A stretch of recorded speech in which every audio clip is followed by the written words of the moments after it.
Welcome to Gunkel Tarot. My name is Brian Griffin, and today I'm going to tell you a story, my story, or parts of my story, in recognition of May as Mental Health Month. It's going to be just my story. There are stories of other people that intertwine, but it's not mine. They're not my stories to tell. There are people who are deceased who may get mentioned because you can't defame the dead, I am told. And why? It's not a particularly extreme story in a lot of ways. It's possibly a good story. I'm here and I'm alive, so it's a good story in that sense. It's not a grand story. I don't see it as a grand story, but it is my story, and I want to destigmatize mental health. And I have discovered in social media, connecting with people from my sordid past who professed surprise that I had to have the struggles that I've been through, the addictive behaviors, etc. So apparently I was hiding it well. I'll look down now and then because I have notes, because I'm a rambler, so I want to try and keep some semblance of control. One of the things I've learned in therapy and surviving this long is how inaccurate and often just downright wrong memories are. The human brain is sometimes compared to a computer.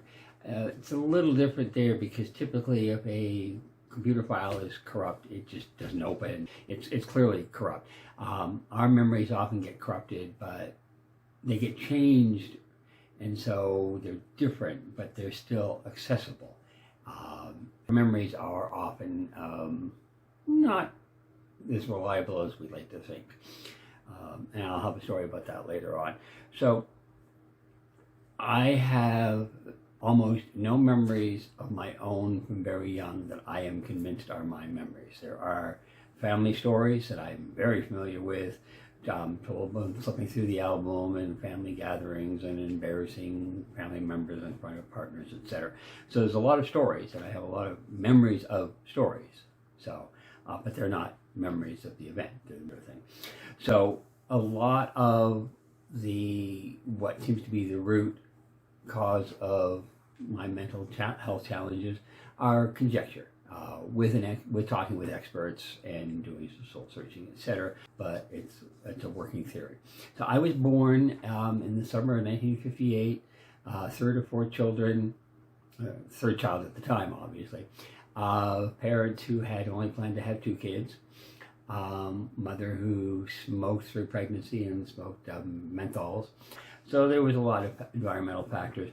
And so I popped out very, very late, according to family lore, 2 weeks past my due date. So I came out and was diagnosed with TEV. I don't remember the Latin, basically clubfoot.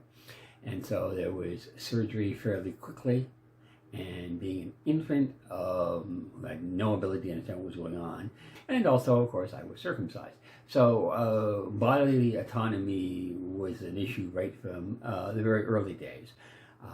So there I was with a clubfoot, so I was the unexpected, not particularly planned, desired child, and damaged goods. And so I had surgery and put my foot in a shoe that was attached to a bar and very, very, very slowly ratcheted so that I walked, for lack of a better term, normally.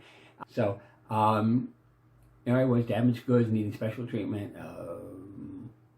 family stories about the heroic dog that got trapped under the bar between the shoes.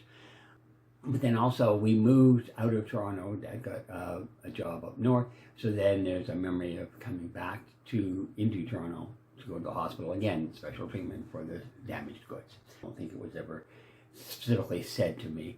And I was treated as, on one hand, damaged goods, as I said, but was also special, which on one hand helped because there were other things happening in the family that I was protected from because, quote unquote, damaged goods. So it was, I got saved from all that at the same time as reinforcing this idea that, the truth, you can't handle the truth. So I grew up and I wasn't particularly great in sports. Whether or not I ever would have been, or how much of it was this whole focus on, the damaged foot, the having to be corrected and fixed and stuff, who knows? It was cause of teasing, etc. But it is what it is. So that's laying the groundwork of some issues, and then apparently now on my second therapist, it seems we seem to agree that apparently I've been basically depressed my entire life. I have been diagnosed with generalized anxiety disorder, PTSD, or sometimes called CPTSD because it's ongoing, continuous, and complex. I see the last disorder, sexual addiction, which I'll talk about more in a minute, and dissociative amnesia, which is a form of DID, and in my case, I don't display what are, for lack of a better term, alts or personalities. I'm all lumped together really, really tight, and they're all in there, and apparently they all have something to say, but they aren't presented as easily to distinguish between them, etc.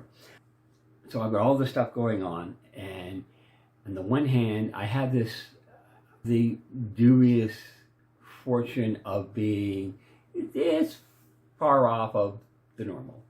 So I have problems and I have challenges, but I'm still functional. Barely, for a lot of time. There have been days in my life where it was day by day, and there were times when it was hour by hour, and sometimes 5 minutes. It's like, okay, I can do 5 minutes, and then I can do 5 minutes, and that's not unusual. I'm not, many of us have to deal with that way.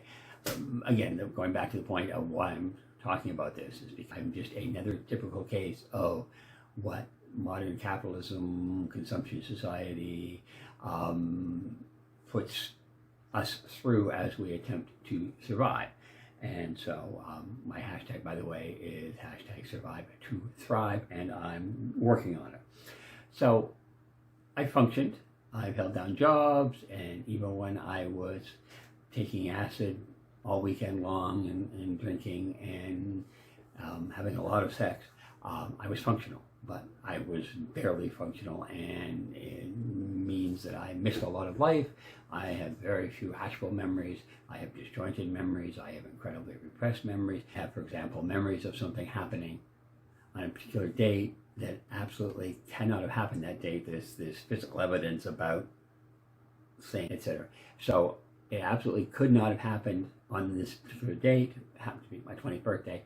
And I know I have the evidence that it didn't happen then, but the memory is it happened, and it happened on that date. And people often talk about how the mind can't cope with, two different things at the same time. Well, yeah, it absolutely could not have happened on that date. I know that, I understand that, I accept that. And the memory is it happened. So there you go. Mentioned sexual addiction. It's amazing how I could have so much sex, take so many drugs, dance so many nights, mostly at the barn in Toronto and other places, and be so not in my body.